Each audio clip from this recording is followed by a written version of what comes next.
Salah seorang pasien suspek meningitis di Tabanan, Bali dirujuk ke Rumah Sakit Umum Tabanan. Dokter akan memeriksa cairan otak pasien untuk mengetahui bakteri penyebabnya.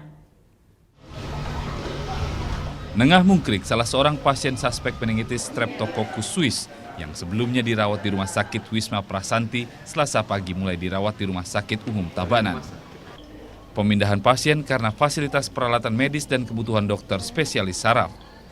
Perempuan berusia 72 tahun asal Banjarngayehan, Tabanan ini sebelumnya alami gejala yang sama dengan suspek meningitis Streptococcus suis.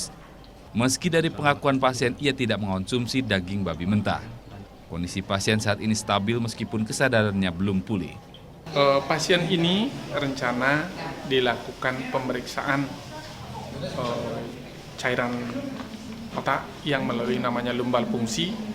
Untuk besok akan dikerjakan oleh dokter kami untuk mengetahui penyebab yang sebenarnya. Jadi sementara ini pasien yang dirujuk dari Rumah Sakit Wisma Prasanti itu baru diagnosa sementara adalah meningitis, suspek meningitis. Sebelumnya 3 warga Kabupaten Tabanan menjadi suspek meningitis Streptococcus suis usai mengonsumsi daging babi mentah di sebuah pesta pernikahan. Ketiganya alami panas, muntah, dan kejang-kejang, bahkan salah seorang pasien menjadi tuli. 2 pasien saat ini dirawat di Rumah Sakit Tabanan, sedangkan 1 pasien lainnya masih dirawat di Rumah Sakit Sanglah, Denpasar. Surya Sanjaya melaporkan untuk NET. Thank you.